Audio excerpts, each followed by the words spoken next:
Now, this is probably one of the most difficult things that I have to talk about and review with either people that I talk to online or with clients that I've talked to one-on-one or in DM, who are people who are DMing me. And that's, I have someone in my family and they are in denial.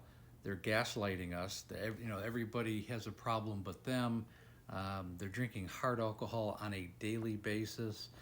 They have health problems. Maybe they have cirrhosis of the liver, or they even have cancer of some sort. It's probably caused by the alcohol. And they say, well, what do you think we can do? And I'm just kind of, I have to hesitate because there's not a whole lot you can do.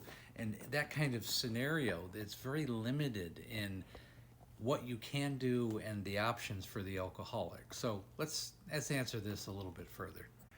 To begin with, if you have a loved one who is either unwilling or unable to get help or reach out to get help, I mean, it's limited to this. They either have to hit rock bottom. I'm sure you've heard this 1,000 times.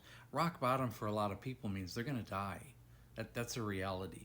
And the other reality is their chances of survival, if they are having mental and physical problems already, they're drinking hard alcohol on a regular basis, they're in a horrible situation, and the family doesn't know what to do.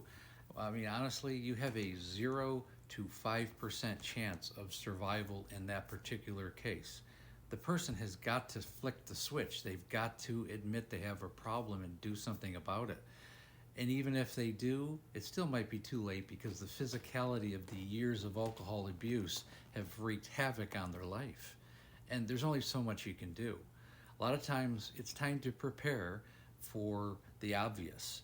And that is an answer. Unfortunately, it's not an answer people want to hear or go through, but sometimes you have to define what's going on and accept what's going to happen.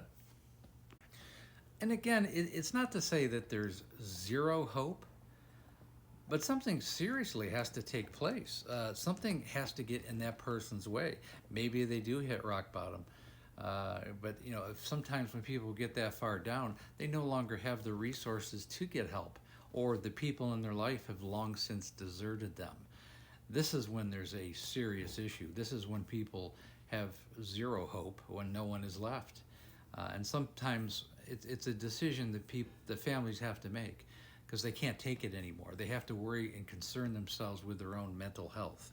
And that's okay. Sometimes you have to let that person go, at least emotionally.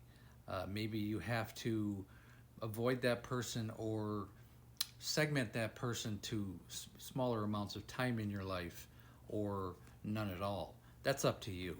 And every situation holds a different context and has a different story. But it's a decision that families have to make sometimes, and it's a sad one.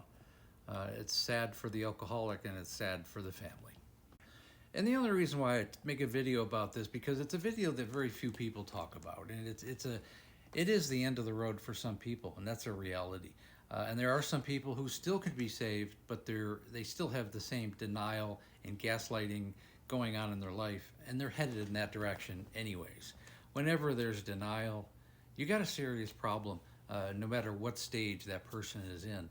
And it's really important for families to recognize that and act accordingly. And if you follow me at all, there's all kinds of ideas and things that you can do by listening to other videos that I do. So it's all the more important to save those earlier on, to create prevention, understand the red flags of alcohol use disorder, and get in the way as a family member, and to have the tough conversations before it physically and mentally becomes an impossible situation. When you're ready to work with me and one-on-one, I've helped thousands of alcoholics and their families. I include the family and the alcoholic, and we bring it all together. We educate and bring it all together. Again, the link is in the bio. Please like, share, and comment. And again, we have a Facebook group called Amanda, A Cautionary Tale of Alcoholism, which has become a very good support group.